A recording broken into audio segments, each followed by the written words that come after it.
So soon as early dawn shone forth, the rosy-fingered Nestor of Gerenia, lord of chariots, gat him up from his bed, and went forth and sat him down upon the smooth stones, which were before his lofty doors, all polished, white and glistening, whereon Neleus sat of old, in council of the peer of the gods. Howbeit, stricken by fate, he had ere now gone down to the house of Hades, and today Nestor of Gerenia, in his turn sat thereon, warder of the Achaeans, with his staff in his hands. And about him his sons were gathered and come together, issuing from their chambers, Echephron and Stratius, Perseus and Aretus, and the godlike Thrasymedes. And sixth and last came the hero Pisistratus, and they led godlike Telemachus and set him by their side.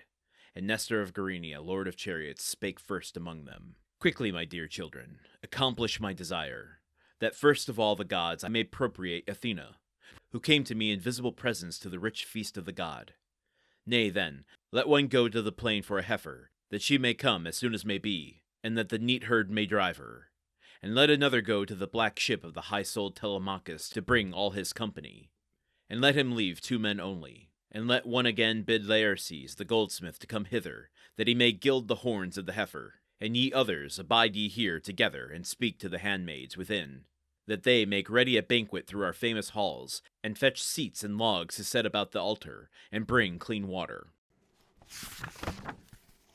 The first image that came to me with this passage today was the opening credits to the Brady Bunch. Doot, doot, doot, doot, doot, doot. Here's a story of a man named Nestor. And he had so many freaking kids with very famous names coming around, and he is just ordering them to quickly put together this, I'm assuming, feast for Athena, for Telemachus, for both, maybe? Following up on what he promised Athena the other day, to bring her heifer and gild its horns in gold. And you can have this now, Athena. What do the gods do with the offerings? Do they just have, like, stockpiles of, like, rotting meat that they never get to? Does Olympus, like, smell really bad of decaying flesh of animals? I mean, as a vegetarian, that sounds disgusting to me, and maybe I don't want to go to Olympus anymore. But they can't consume them, do they? Or do they take them back to Olympus and do they pool their resources like servers splitting their tips at the end of the night? Well, Apollo, what did you get? Well, I got 5 bull thighs. What did you get, Athena? Oh, me? I got a couple of golden horns off of a heifer. All joking aside, I did do a little bit of research of these sons of Nestor, and while there are a lot of them, they aren't the mythological figures that they appear to be. Not all of them, at least. Like, Perseus is named here, but it's not that Perseus.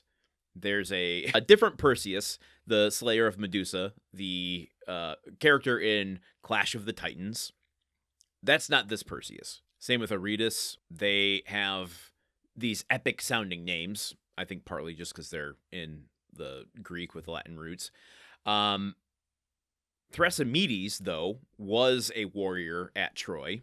Pisistratus, important here, because he's been mentioned multiple times by name throughout the last couple scenes. I think one of the trusted sons, particularly, of Nestor. So, individually, they are not the figures of myth, but collectively, this is, I think, supposed to show us the strength of the house of Nestor.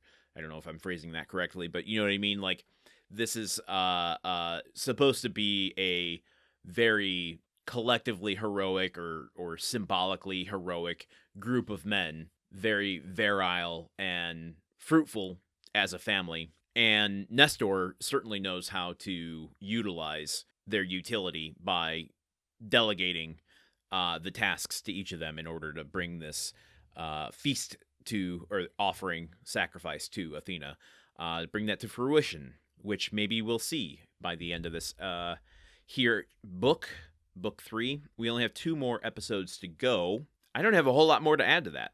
I realize these last couple episodes have just been kind of like transitory.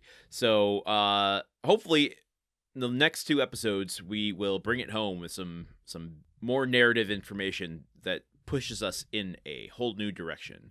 So join me here tomorrow as we head into the penultimate episode. Until then, okay, goodbye. Odyssey is part of the Gruntwork Podcast Network. The show is produced, edited, and hosted by Landon Solano. The original text of The Odyssey, written by Homer. Theme song by Neuroflow. You can support this show and other shows like it by going to patreon.com/gruntworkpod. Thank you for listening. See you tomorrow.